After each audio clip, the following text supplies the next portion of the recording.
Crowd check muna tayo.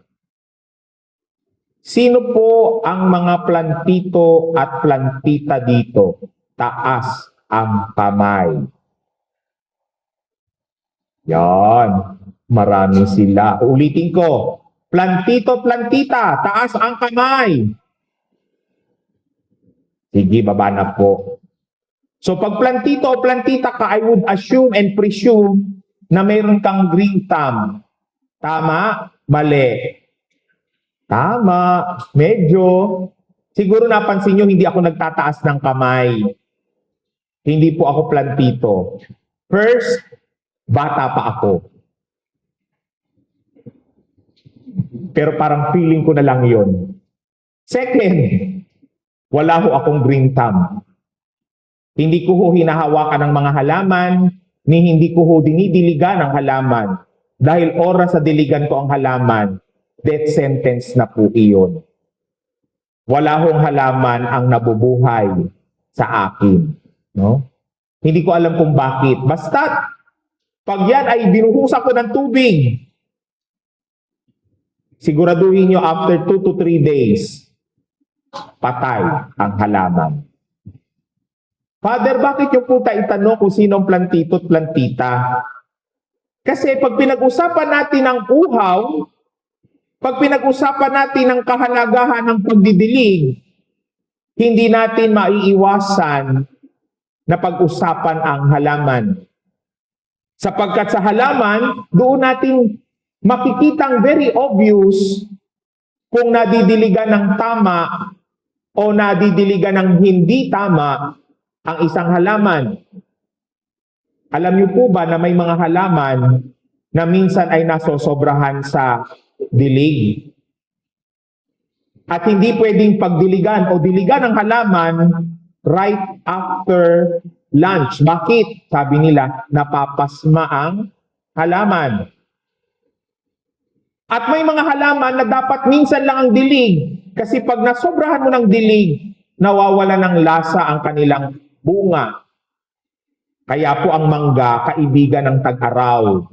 Kasi kapag ang mangga naulanan na, una, it's either malalaglag na ang bulaklak, o kapag yan ay sobrang nadiligan, pag tinikman mo ang bunga niyan, wala nang tamis, matabang na, kasi masyado nang matubig. Ganon din po ang pakwan. Kaya po yung mga nagtatanim ng pakwan, huwag pong sobrang sipag magdilig. Dahil baka yung pakwan nyo, ang laman, tubig, hindi na matamis. Father, kanina ka pa sa pagdidilig. What's your point? Ang atin pong ibanghelyo ay nag-aalok sa atin. At anong kanyang inaalok? Katulad ng sinasabi ng Panginoon sa babaeng Samaritana, ibibigay ko sa inyo ang tubig na nagbibigay buhay. Kadalasan po kasi kapag pinag-usapan natin yung Samaritana, ang problema ay napopokus tayo doon sa persona ng Samaritana. Napopokus tayo doon sa kanyang dalang banga.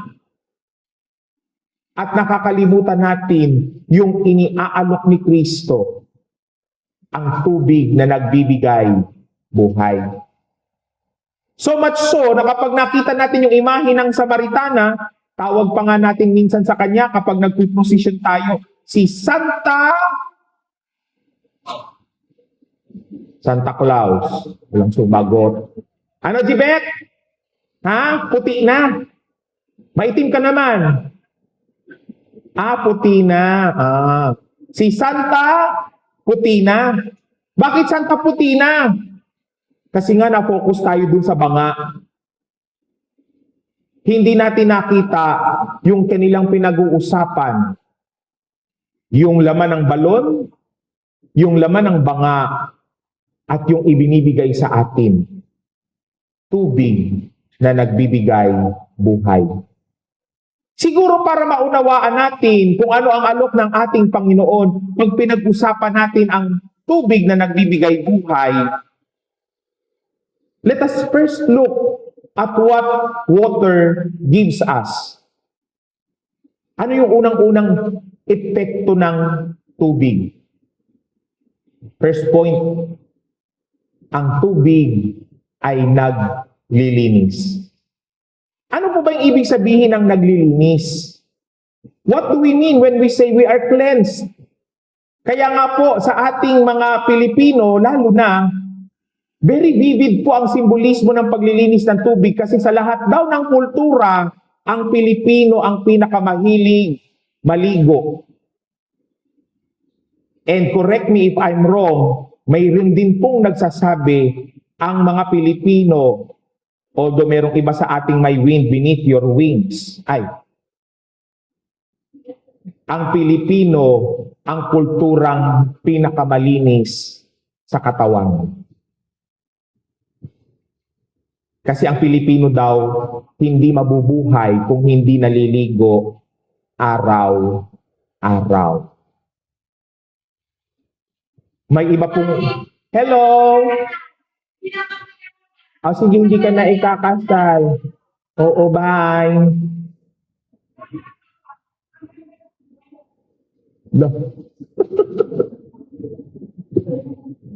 Wala daw siyang balak mag-asawa. Jibet, baka may balak siyang mag-asawa, sabihan mo. Okay. Di ba mga kakaibang experience,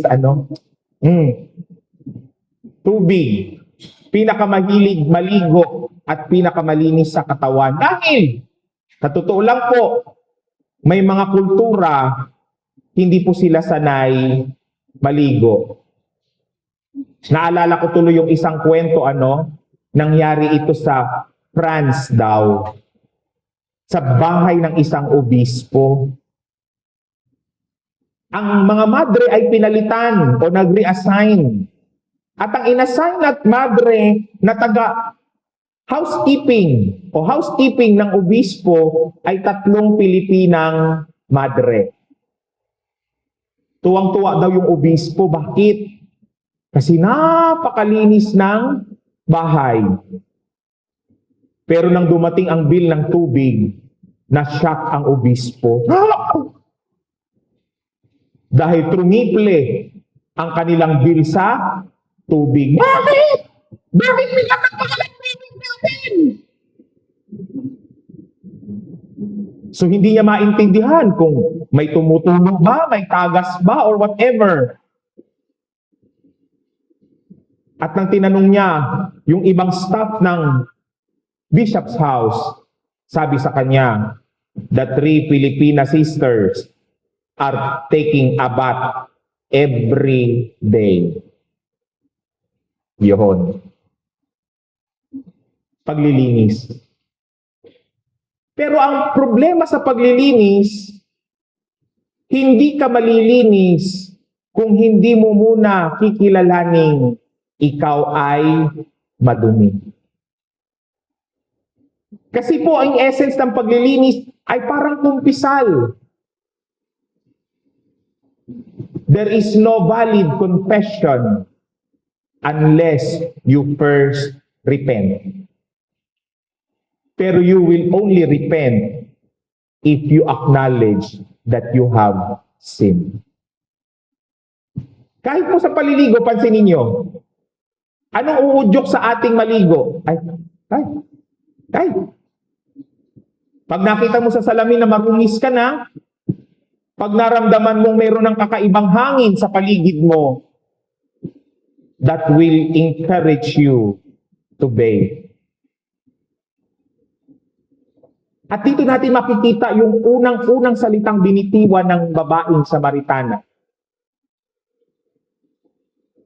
Sinabi niya sa akin ang lahat kong ginawa. Siguro kung tayo ang nasa katayuan ng Samaritana, sasabihin natin kay Jesus, sandali, Lord. O baka idinimamanda pa natin si Jesus ng libel. Pakinggan nyo anong sinabi sa kanya. Pumunta ka, tawagin mong iyong asawa. Anong sagot ng Samaritana? Wala po akong asawa. Oo, sabi ng Panginoon. Sa makatuwid, 5 na ang naging asawa mo. Eh di wow. Nakailang ka, Jibet? Isa lang. O siya, 5. Talo ka. At ang kinakasama mo ngayon ay hindi mo asawa. Ilan sa atin ang willing tanggapin? Ilan sa atin ang handang magpakumbaba upang aminin ang ating pagkukulang, ang ating kahinaan, ang ating pagkakasala?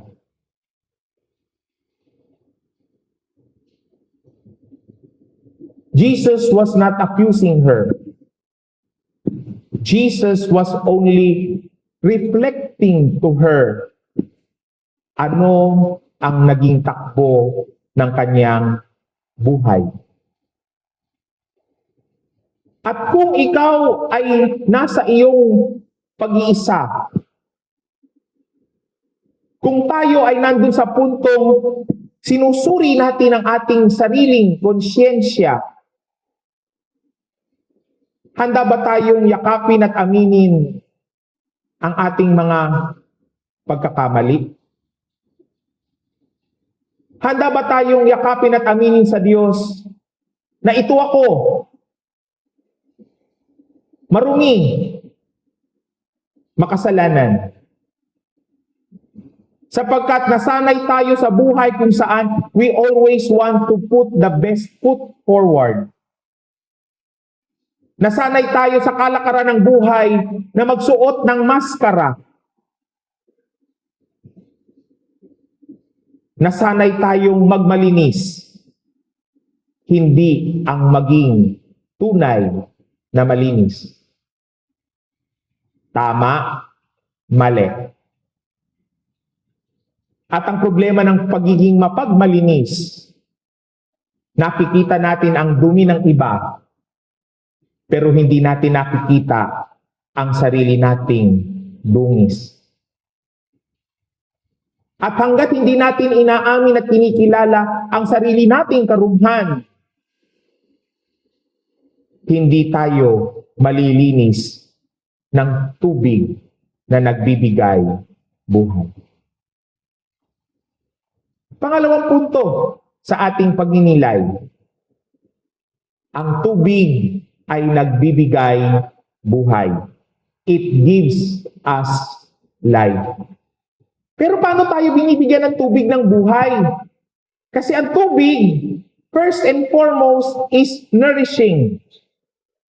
Kaya nga po kung tutusin, ano po ang unang-una mong itetake kapag ikaw ay gutom na gutom? Huwag ka pong kumain kaagad ng solid food. You will destroy your digestion. Ano ang unang-unang dapat pumasok sa katawan mo? Sa bibig mo. If you are famished, I'm not saying hungry. Iba po ang hungry. Pag sinabi mong famished, talagang gutom, na gutom, na gutom. What will open up your system?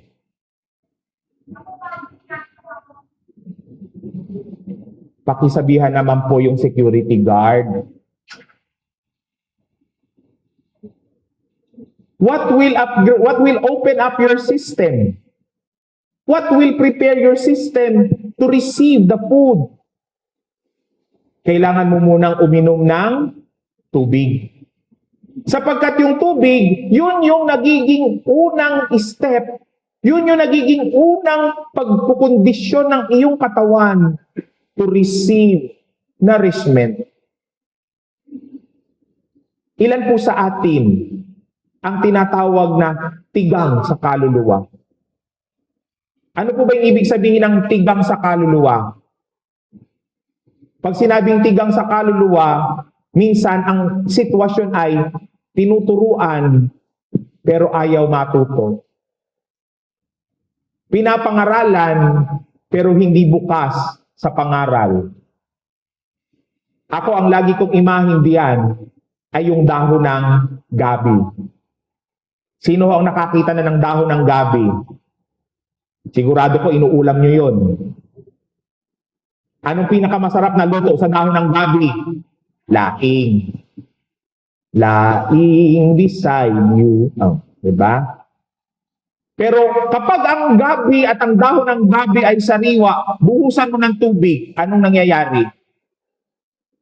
Kahit isang timba ng tubig ang ibuhos mo, dudulas lang ang tubig. It does not open up. It does not provide nourishment. Ang problema po natin kadalasan is that we are not open to the stirrings of God. Kaya po minsan natatakot ako kapag may nagsabi sa akin, Father, Katoliko po ako. Amen. Sarado po ako. Naku. Nakakandado pa po. Ay, patay kang bata ka. Sana winelding mo na rin yung pinto. Anong problema?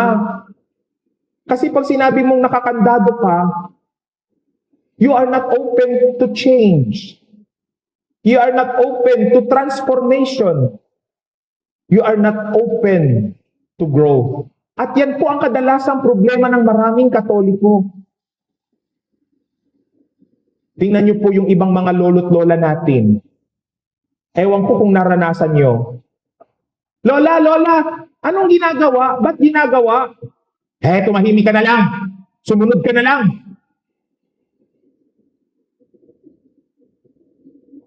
Susunod ka nang hindi mo nalalaman kung ano yung iyong sinusunod. Gagawin mo nang hindi mo nalalaman ang dahilan bakit mo ginagawa. Hindi ko tuloy malimutan yung paalala sa amin ng aming professor, lalo na pag nagpe-prepare for Holy Week. Sabi sa amin, wag na wag niyong babaguhin ang ruta ng prosesyon. Bakit po, sir? Bakit, father?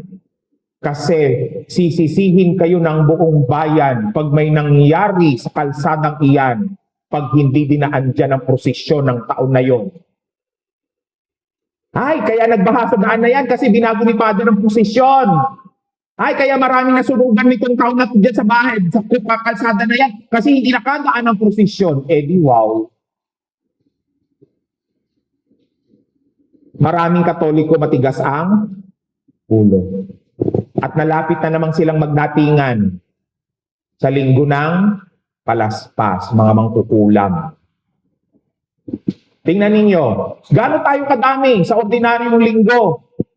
Saan nang galing yung ibang mga demonyong Katolikong yan na wala namang ibang purpose kundi magpabasbas lang ng palaspas?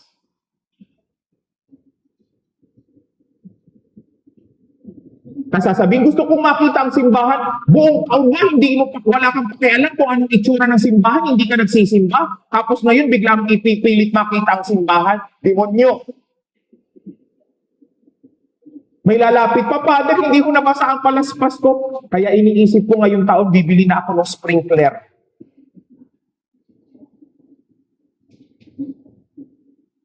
O kaya water gun.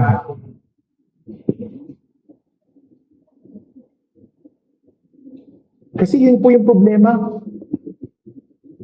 The water that should nourish us fails to do so because of our lack of openness to the teachings of God. Matigas ang ulo. Ipinipilit ang gusto. Hindi marunong makinig. At anong problema nun? Kasi kapag hindi ka na-nourish, pag hindi ka nabusog, ang tanong, paano mo bubusugin ang iba? Kasi yun po yung third point eh. Bakit ka binuhay? Bakit ka bubusugin? Third point, so that you will nourish others. Ano po ang pinakamagandang katangian ng isang halaman? Lalo na if we're talking about edible plants. Ba't ang sama ng tingin niyo sa akin? Ano ang pinakamagandang katangian ng isang edible plant? Hindi niyo po na-realize? Ang edible plant, kapag siya'y namatay o pinitas mo, ito ay nagbibigay ng buhay sa iba. Tanong, anong ipinagdurugtong mo sa buhay mo? Kung kumain ka ng kanin kanina, yung palay na binunot sa bukid, yun ang nagdugtong ng buhay sa iyo. Kung kumain ka ng kamatis kanina, yung pinitas na kamatis, gibet, yun ang nagdugtong ng buhay mo ngayon. Kung kumain ka ng pechay kagabi, pechay Baguio, pechay Tagalog, repolyo, yung binunot na halaman na namatay, yun ang nagdugtong ng buhay mo. They are nourished so that they become nourishment for others. Kasi po, ang pagiging Kristiyano, ang pagiging tagasunod ni Kristo does not only mean na ikaw lang ang bubusugin ni Kristo. Mahalaga po na pagkatapos ng busugin ni Kristo, ikaw din ay maging pagbubusog ni Kristo sa iba. Paano yun? Kung magulang ka, sino ang unang-una mong bubusugin? Mga anak mo. Hindi lang dahil naghahain ka ng pagkain sa mesa, kundi ikaw ang mangangaral sa kanila at gagabay sa kanila. Kung guro ka, sinong unang-unang bubusugin mo? Yung mag-aaral mo. Kung pinuno ka ng komunidad, sinong unang-una mong bubusugin? Yung mga taong nasa paligid mo, yung mga kapitbahay mo.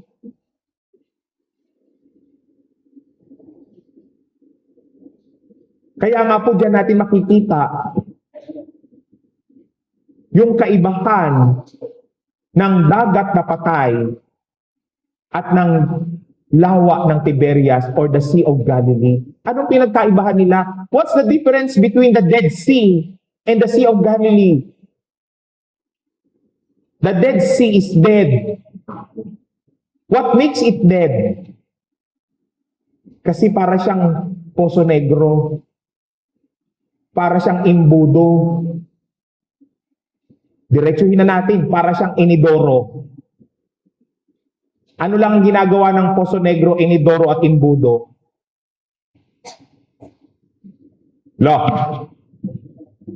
Tanggap lang ng tanggap.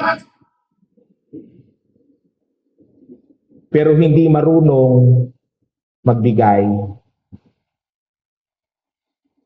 According to scientific research, the Dead Sea becomes more salty every day. Hanggang ngayon, it is saltier than when the time of Jesus was. Bakit? Because ever since, it did not give out anything it received. What makes the Sea of Galilee alive? Bumubuhay siya ng mga tao. Punong-puno siya ng isda. Kasi anuman ang kanyang tinanggap, ay kanyang ibinabahagi sa iba. Whatever nature nourished it, the Sea of Galilee gives as nourishment to others. Kaya nga anong sabi doon sa Ebanghelyo, yung tubig na ito'y parang bukan at ito'y babalong. If you keep that spring to yourself, malulunod ka. If you keep that spring exclusively yours, you will get diluted. If you keep that spring within you, sabi nga ng Old Testament ni Prophet Isaiah, kinain ko ang kasulatan, ngunit nang ako'y nanahimik, umasim ang aking sikmura. Kailan naging matamis ang salita ng Diyos? nang si Propeta Isaias ay nagsimulang mangaral sa iba. Yun din po tayo. When you accept the nourishment of God, you are also given the task to nourish others. Father, paano ko sisimulan? Kung ang palayaw mo'y simang. Sino pong napapalayawan ng simang dito? Alam niyo po bakit simang? Kasi lang umagang-umaga. Baka naman pwedeng alisin mo yung pagkasimang. Kasi baka yung ngiti mo sa isang kapitbahay ay maging daan ng kanyang inspirasyon sa buong araw. Kung ikaw ay napapalayawang makunat, baka pwede namang maging mapagbahagi ng Father, wala naman akong pera. Hindi ko naman sinabing pera lang ang pwede mong ibahagi eh. May sobra kang ulam, baka walang ulam yung kapitbahay mo. May sobra kang ganito, bigyan mo yung iba. Hindi yung minsan yung ibinibigay natin, literal na hindi natin kailangan. Katulad nga sabi ko, minsan pinaka-classic kong experience. Magbigay ng mga kaserol at kaldero sa mga nasalanta ng bagyo. Nang tiningnan ko yung isang kaldero, feeling ko mamamatay na ako. Kasi nakita ko ang liwanag sa puwit ng kaldero. Sabi ko, ba't may liwanag?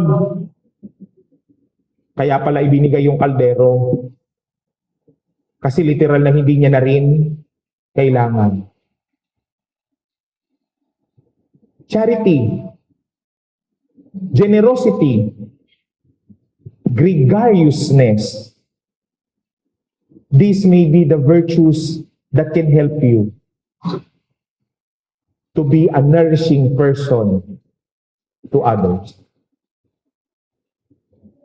Tubig. Lumilinis, bumubuhay, at nagbibigay buhay sa iba. Amen.